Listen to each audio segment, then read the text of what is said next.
Bulivinaka and welcome to Gold FM's Speak Your Mind. I'm your host, Dion Dhavu, and with us on the show this week, a lady who leads little to no introduction. You see her practically every day in and around the country and in media outlets, of course, fighting the good fight. She is, of course, the Chief Executive Officer of the Consumer Council of Fiji, Mrs. Pramila Kumar. Mrs. Kumar, once again, thank you very much for taking the time to be with us on the show today. And of course, yes, we thank you for being here on Speak Your Mind. My pleasure. It's always a pleasure to be here on this show. Naka. And yes, with our first question for newer viewers and listeners locked in right now, what is the Consumer Council of Fiji and what goals does the council strive towards?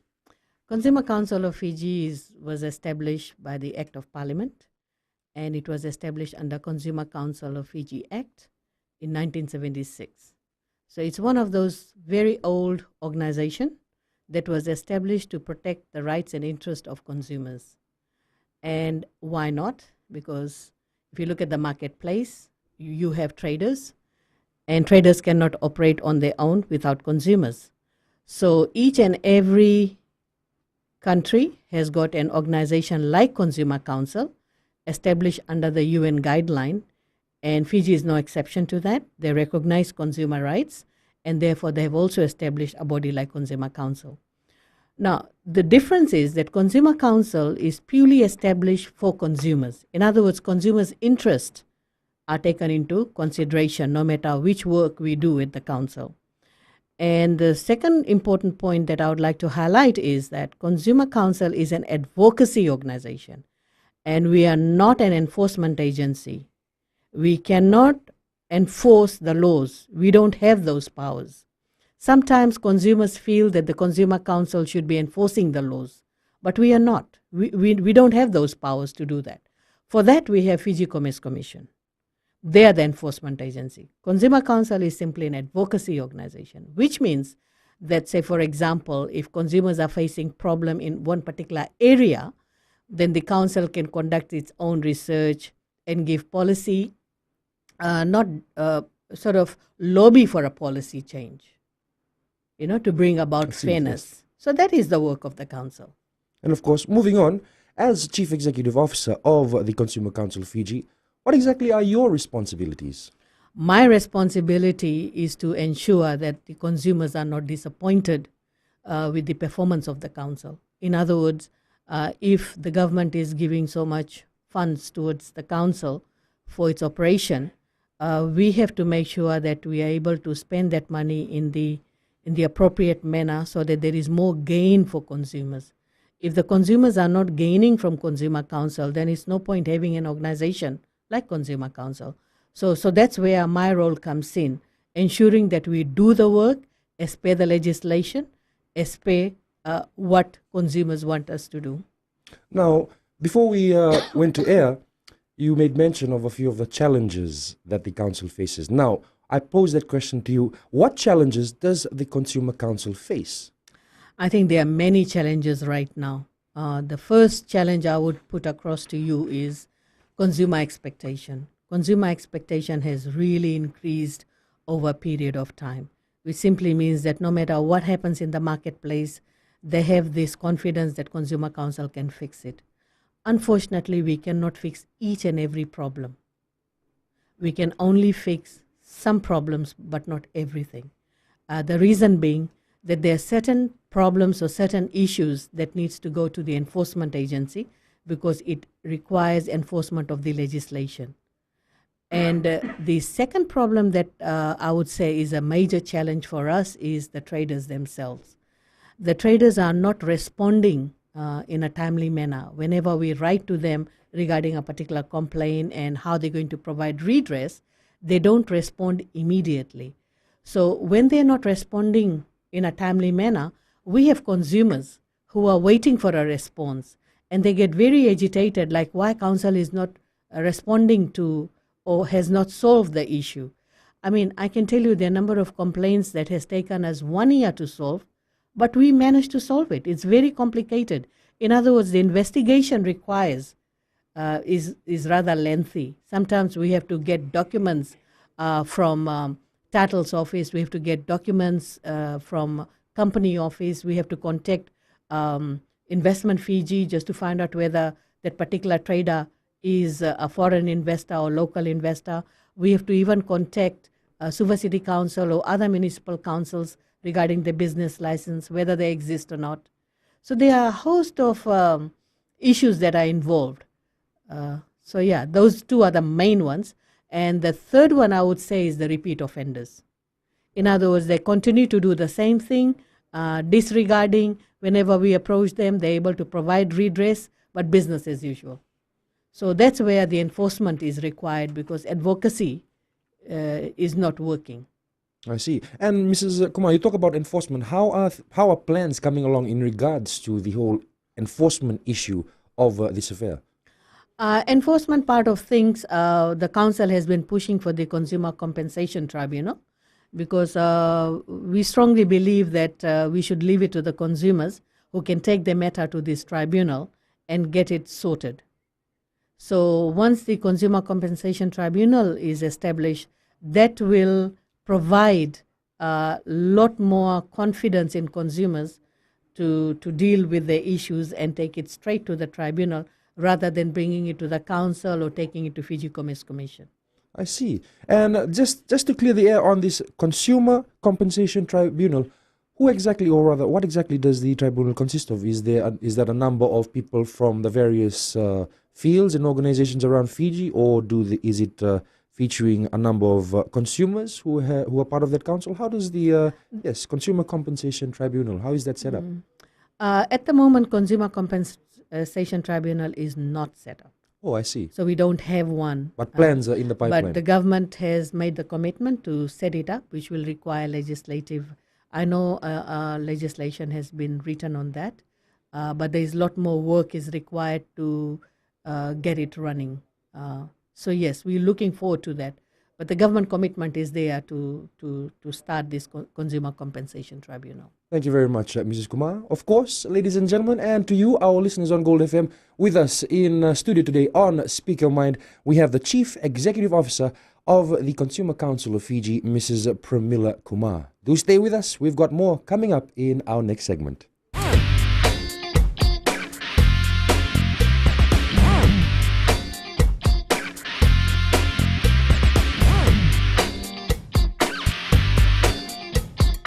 Bulavinaka, and welcome back to Gold FM's Speak Your Mind. I'm your host, Dion Davu, and with us in studio today, joining us from the Consumer Council of Fiji, their Chief Executive Officer, Mrs. Pramila Kumar. She is here today mainly to talk about the 2% card levy. We'll be getting into that a little bit later on. But right now, moving on with our questions, Mrs. Kumar, since we had you last on the program, a number of complaints have been brought to the Council's attention. Now, can you tell us more about a few of these major complaints that the Council has addressed over the last few months? Some of the major complaints that we generally receive is in relation to food and drinks, as well as landlord tenancy and hardware. And how we address them, once the complaint is received, then we put those complaints in our database. And then that complaint is referred to the staff who's supposed to be handling the complaint. And then based on the information provided, one has to analyze and then contact the trader or the service provider. But looking at food and drinks, when I'm talking about these three complaints, the three most interesting complaints that we have been receiving and in large numbers, we are taking the statistics from our National Consumer Helpline as well as from the ADR division where consumers drop in person to lodge their complaint or through email. So it's another stream altogether, or even they lodge through online. So when we look at food and drinks, it's easier for consumers to make a call no matter where they're having their meals. And they're able to call 155, our National Consumer Helpline, and they lodge this complaint. And the complaints are more related to things like we are shopping at a particular supermarket and the shop and the flour that we are buying, it's full of weevils. The products have expired and yet it's on the shelf. There are some type of canned items which has got a lot of dents on it and still being offered for sale. and even expired cake, to the extent that it has got a lot of fungus, it's still being sold to the consumers. I mean, it's not a dog food or a cat food. Why such items are even kept in the supermarkets? Because one has to understand that it's all about public health, and therefore public need to be protected. So we tend to get such complaints. Even we have received complaints where some traders very smartly, they rub off the expired date and then they put a new date on it. So this is the type of cheating going on in the So marketplace. of course, and consumers must be careful when making a purchase, any sort of purchase. Absolutely, and we rely on consumers because, you know, when you look at the number of shops in Fiji, we don't have that many staff to go around checking each and every store. And as I've said earlier on, Consumer Council is for consumers. In other words, if the consumers will be able to provide that kind of evidence, that those kind of pictures, it will only help the council to bring these issues in the forefront, as well as provide redress. The second category of complaint, which has always been in the top 10 complaints at the council, is landlord and tenancy issues.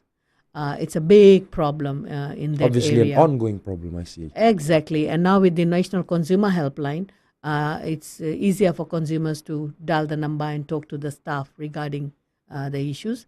And the issues generally relate to things like bond money taken, but when it comes to refunding, then all kinds of excuses are thrown to consumers, you know. And the other issue is eviction given verbally and without a particular notice, the way it should be given. And thirdly, the condition of the house is appalling, and yet the rent is so high. And I would say the final complaint is that despite rent freeze, some landlords try and increase the rent. So some of these complaints come to us, and we try and talk to the landlord and the tenants. Cases which is very, very complicated, and we feel that it requires enforcement where Fiji Commerce Commission can assist, then we refer those cases to Fiji Commerce Commission.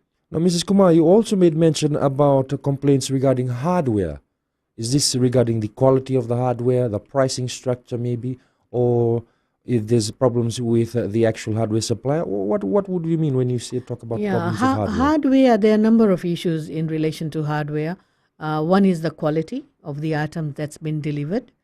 Sometimes the timber is delivered which is untreated, or the timber you have ordered of a particular variety has not been delivered, or the length of the timber is they shortchange you by giving you lesser quantity. Then the other, I think the bigger problem is when the hardware items are delivered, sometimes it's delivered after hours when it's getting dark and the consumers are not able to see it properly. And when the next day, when they see the item and when they lodge a complaint, then the hardware stores will always tell the consumers, but you signed the delivery and you docket. accepted the delivery. So this is where consumers need to be very smart, and they should not accept delivery when it's dark. They should check each and every product, and if there is a dispute, then they should, on the invoice itself, they should write that we are accepting it under dispute.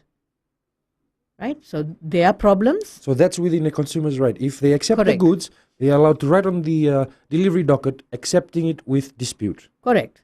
Because otherwise the problem there is the truck, the delivery guys. They're not willing to take it back. And at that hour, what do? So it's better for them to put the dispute on the invoice so that it's clear that we are accepting it because your delivery guys are not willing to take it back. But there is an issue here. There is an issue here, and whatever the issue, even they can write it down on the invoice. And this is perfectly within their consumer rights. Absolutely. So that falls into place, and it can be sorted out the next day. But consumers should not just sign off and say that, oh, but I did not see. You have to check your goods. You have to check your goods. But that's where the problem is, Whenever there is a small market like Fiji, the traders have upper hand.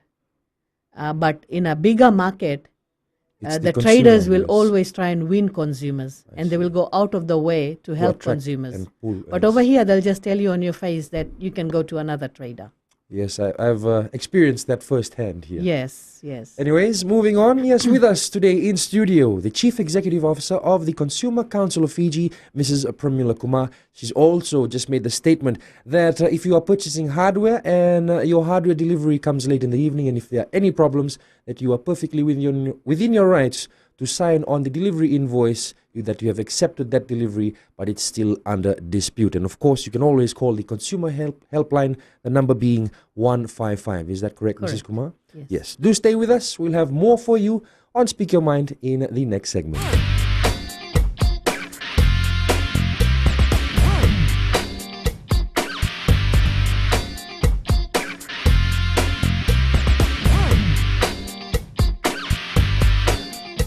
Welcome back to Gold FM's Speak Your Mind. I'm your host, Dion Davu, and joining us today on the program from the Consumer Council of Fiji, their Chief Executive Officer, Mrs. Pramila Kumar.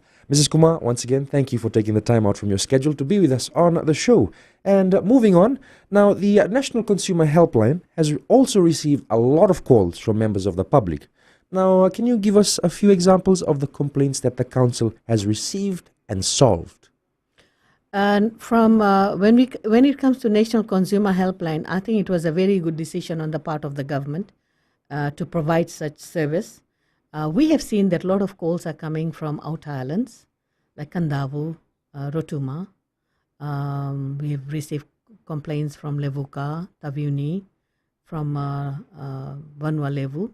So it's good. In other words, these consumers don't have to go out of their homes, catching a bus or transport, and then coming physically to a Consumer Council office to lodge a complaint, which they can do in the comfort of their home.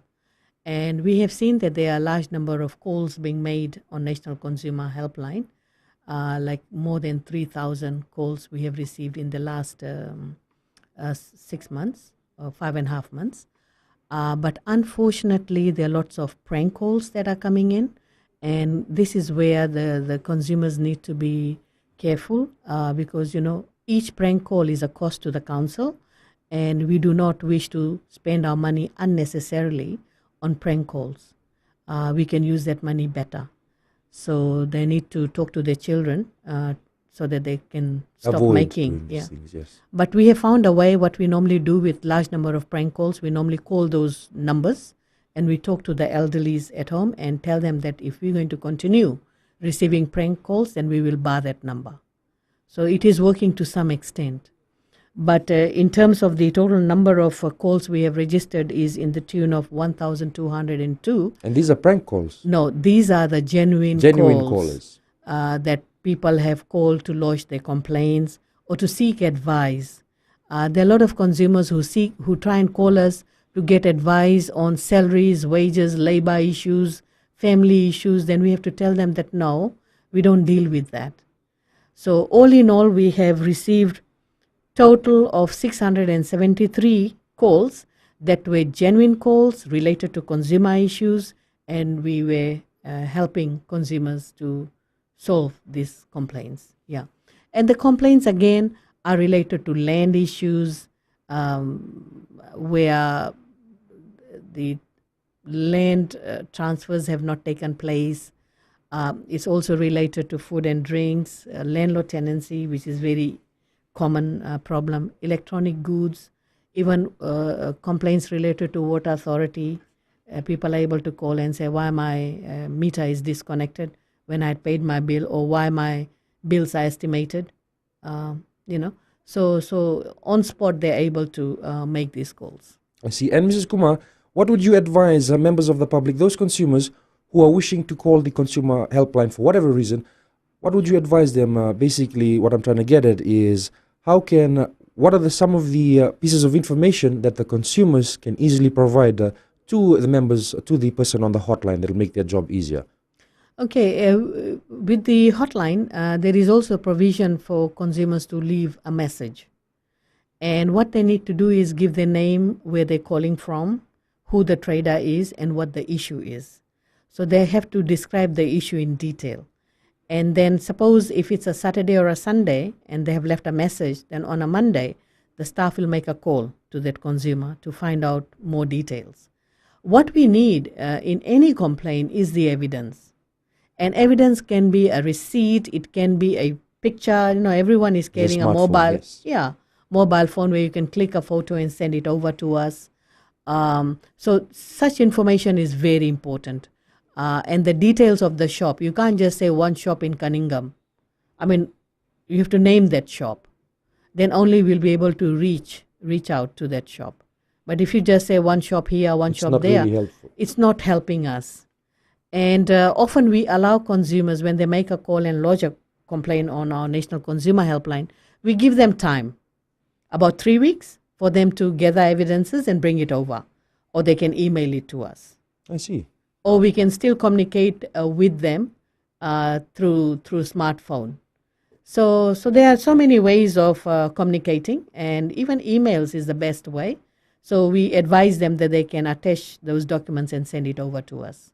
Thank you for that, Mrs. Kumar. Moving to the heart of the matter now. Now, the Association of Banks in Fiji and the Fiji Revenue and Customs Authority recently made the decision to reimburse consumers who are wrongly charged 2% credit card levy in 2012 and 2013. Can you tell us a little bit more about this credit card levy and what it meant at the time? Basically, how did it work?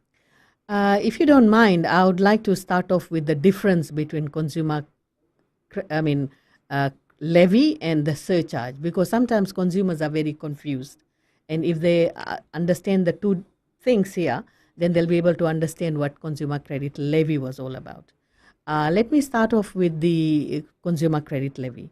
Consumer credit levy was a new tax that was introduced by the government in the budget announcement in 2011 for 2012. And the idea of this credit card levy was to encourage consumers to be more prudent so that they will not use the credit card more often. There is a very high interest rate attached to it. So they were encouraging consumers that even if you're using the credit card, you will try and clear your debt outstanding amount on the due date. That was the whole intention. And if you don't, then there is a levy, penalty imposed. That you pay. Yes, and which was 2%. Then the credit card surcharge is also in place. That was introduced by the Reserve Bank of Fiji. It was taken off, but it's now back into its place. And this is a surcharge consumers pay for using the credit card. So if you use a credit card, you have to pay a credit card surcharge between, say, 2 to 5%, between that range, but nothing more than 5%. So that's what was determined by the Reserve Bank of Fiji. And there is a procedure for it. The procedure is that when you walk into a shop and you're going to use your credit card, the cashier will tell you that we will be charging X amount for the credit card. They have to disclose this information. They should also have that information written in a very big way on the wall, so that when you want to use your credit card, that displays that there is a surcharge that applies to using that credit card. Exactly. And the purpose of that surcharge is more like there is a cost to a trader, and they're passing that cost to the consumer. That's the whole idea. I see. And for the credit card levy, that has been scrapped in the last budget. So from now onwards, we don't pay credit card levy at all. So there is only one thing that we pay, which is credit card surcharge.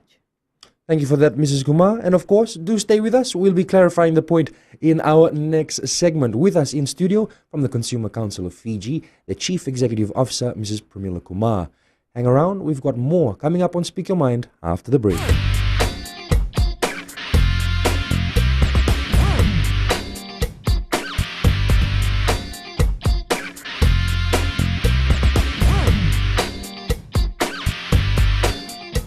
Welcome back to Gold FM's Speak Your Mind. I'm your host, Dion Davu, and joining us in studio today from the Consumer Council of Fiji, their Chief Executive Officer, Mrs. Pramila Kumar. She's here to tell us more about the recent changes to the 2% credit card levy and, of course, the latest work that the Consumer Council is carrying out.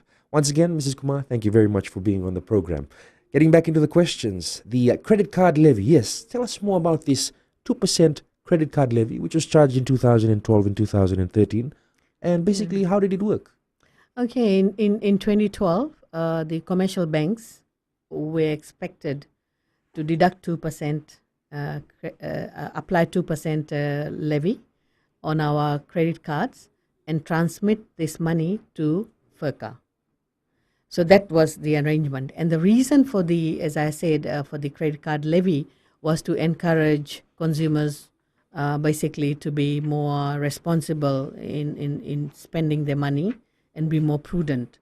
So what the issue then became, the key issue of this consumer credit card levy was that unfortunately in 2012, what the banks were doing, they were sending the statement to consumers, and as a credit card holder, when I looked at my statement, I saw the due date, and the due date was very clearly stated. So based on the due date, even if I clear my bill, I've paid the full amount. You still have to pay the levy. But the banks were still charging 2% credit card levy.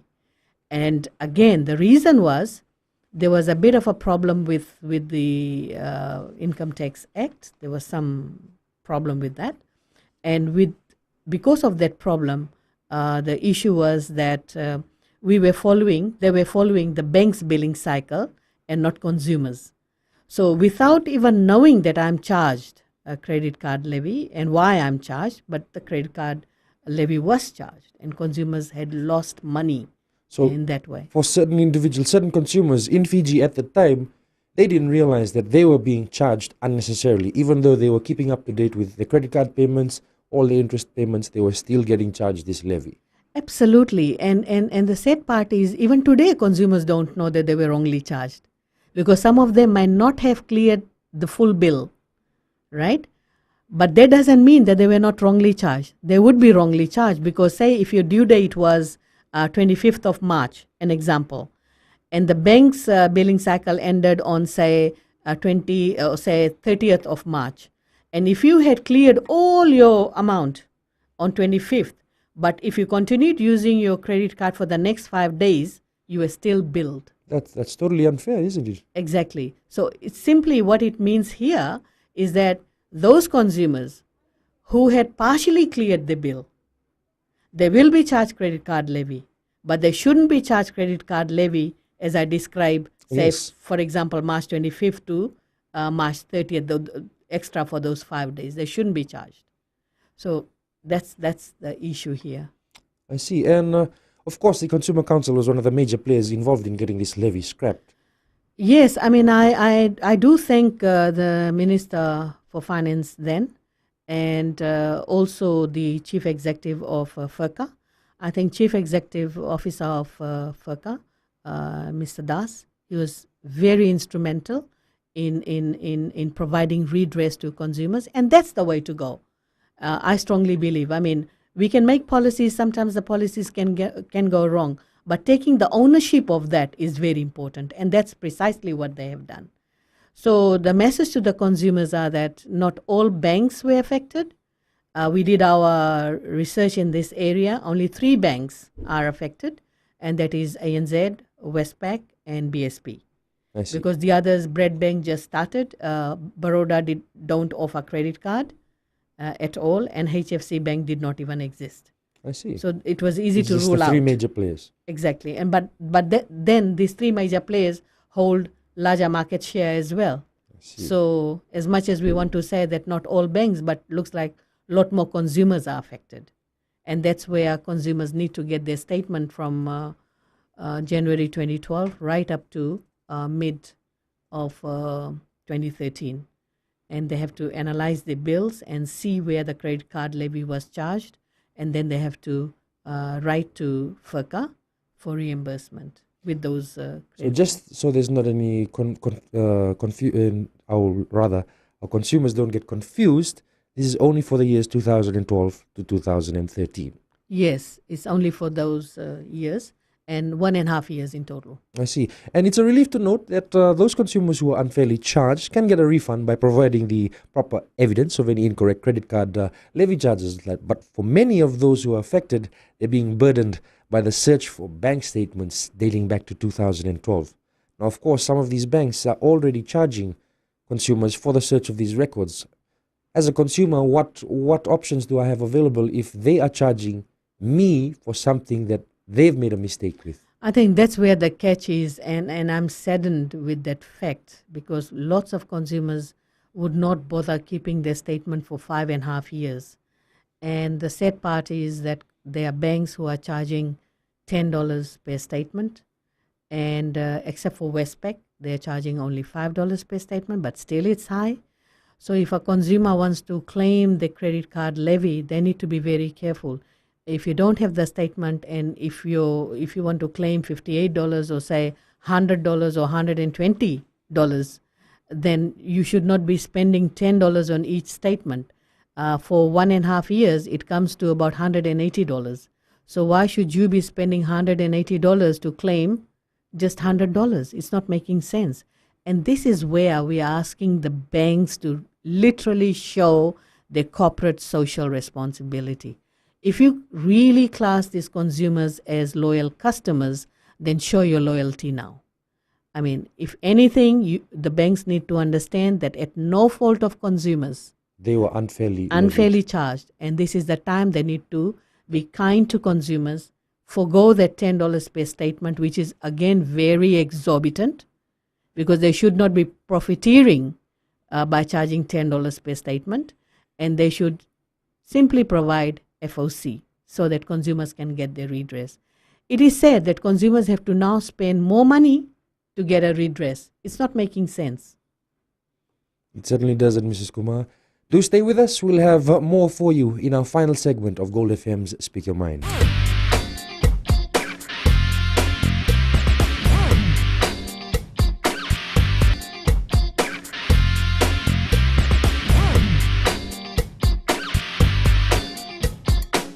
Buluvinaka, and welcome back to Gold FM's Speak Your Mind. This is the last segment for today's program. Our guest in studio today from the Consumer Council of Fiji, their Chief Executive Officer, Mrs. Pramila Kumar. Once again, Mrs. Kumar, thank you for taking the time to be with us on the program. And we also thank you for, clearing the air, so to speak, on this recent credit card levy, the 2% charge.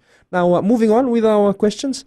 How does the Consumer Council of Fiji feel about the setting up of the new kidney dialysis center in Lautoka by the Island Kidney Assistance Foundation Fiji?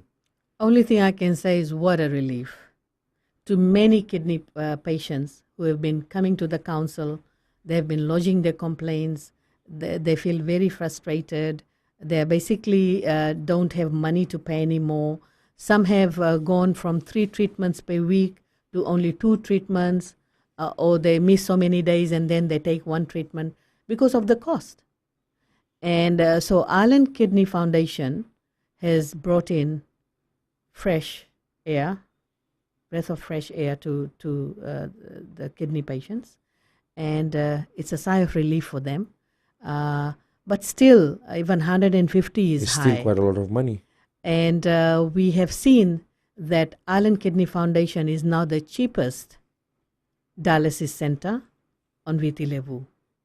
Northern Dialysis Center, which is operating in Lambasa, from the day they started the operation, they have been offering the treatments for $150 per session, and that was the cheapest at that time. Unfortunately, our biggest dialysis center, which is Kidney Foundation of Fiji, they have been charging $250. Initially, it was even a bigger amount, and now it's $250 per treatment, as well as Zen's Medical Center, which is charging $250.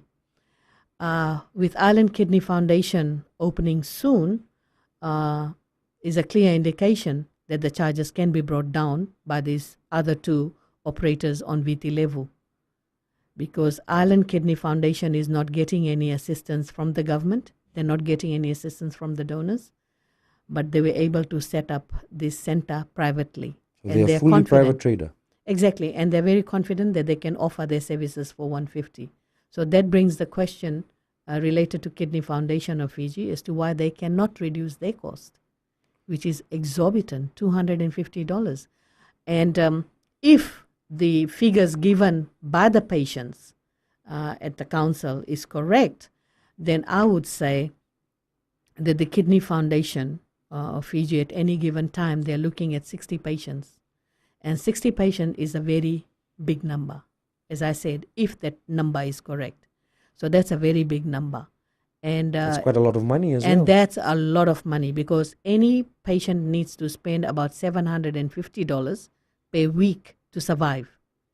So if you multiply that By 60? with even 52 weeks, it comes to $39,000 one patient That's has to just spend. one patient. Right. Whereas if you are charging 150, right, then the total comes to about 23,500. Obviously, you still make a saving. You make a huge saving. And of course, the Consumer Council actually looks at these traders offering these services to see that their prices are justified. Oh, exactly. It's very important that they need to justify the cost. You cannot charge exorbitant money and simply say that this is my cost. And particularly if you are in non-government, non-profit organization. If you're a non-profit organization and you tell the world that, we are here to serve the public, really, how are you serving the public? You can only serve the public by being more considerate to the public, their needs. And one has to look at how you can reduce the cost. I mean, sometimes one has to look at the operational cost. Bulk buying of equipments and bulk buying of the chemicals or the drugs you need. That's the only way you can reduce the cost. So we are deeply concerned with this fact that our largest and the oldest Is the most dialysis expensive. center is very expensive. And of course, the Consumer Council will be keeping a close eye on these kidney dialysis treatment traders. Oh, absolutely, because, when you look at the cost of dialysis, it's the last option. There is no other option for patients, and they rely on dialysis for their survival. A lot of emotions are attached as well. But when you reach the end stage, what can you do? You have to fork out that money. The day you don't have that money, that's the day you know that your death is coming closer. I see. And moving on, Mrs. Kumar, what's the latest update on the issue of hire purchase companies in Fiji not providing manufacturer's warranty to consumers upon their purchase? Yes, warranty is a very big problem at the moment when we are handling consumer complaints. It seems that the traders have moved away from the manufacturer's warranty and they come up with their own warranty. And this is failing consumers badly who normally go and buy their products from the hire purchase companies. And whether a manufacturer's warranty or their own warranty, one has to understand that under the Sales of Goods Act, there is an implied warranty. And it simply means that when I buy a product, it must give value for money and it should be of merchantable quality. That's the key thing. You cannot sell me shoddy products, and when I appear before you, you simply say, well, I'm sorry, but we do not own our manufacturer's warranty. Now, that's a sour deal. It's not a good deal. And this is where the hire purchase companies, they need to focus on. And believe me, if ever there is a review of legislations, this would be one issue that we would like to focus more, because such practices must stop. Thank you, Mrs. Kumar. Looks like we've reached the end of our program today. But before we do sign off for another week, what are a few of the key issues, very quickly, a few of the key issues that the Council is taking a look at, and what are some of the important points that you would like consumers to be aware of when making any sort of purchase? I think I would like to answer the last question first, because that's very important for consumers. I think it's very important, number one, do not expect that there will be a price control on each and every item. No country in the world has got price control on each and every item. That means that consumers have to do comparative shopping, right? You need to check the prices, and wherever the price is low, you go and buy that particular item. Secondly, I would say that you must ask for a receipt. And I know consumers have been complaining that the receipts fade, which is true, but you can take the picture of that receipt on your mobile phone and store it. Right? So receipt is a very important document that you must ask for. Thirdly, do not enter into verbal agreements. Always get into an agreement where you sign things. Everything's in black and white. Black and white. Sometimes the agreements or the contracts can be very confusing, and this is where the consumers can seek even the council's help before they sign off. So they need to consider that as very, very important. And the last one is when you're borrowing money from the banks, you must understand the interest rate charged and at what interest rate you will be taking that money. The cost of borrowing is very important. Don't get enticed just because you saw an advertisement where the banks are saying, if you take a home loan, first year we're going to give you 5.5%. And after that, the interest rate goes up to 7.5%, which you had not factored in. So always factor the higher interest rate rather than the lower, because then you'll be within your means and within your pocket. Thank you very much, Mrs. Kumar, and thank you once again for being with us on Speak Your Mind today. Thank you. Once again, that's all we have time for this week on Gold FM's Speak Your Mind. We certainly hope you enjoyed the program. Do stay with us. We have more coming up as the show continues. And yes, for Gold FM's Speak Your Mind, I'm Dion Love.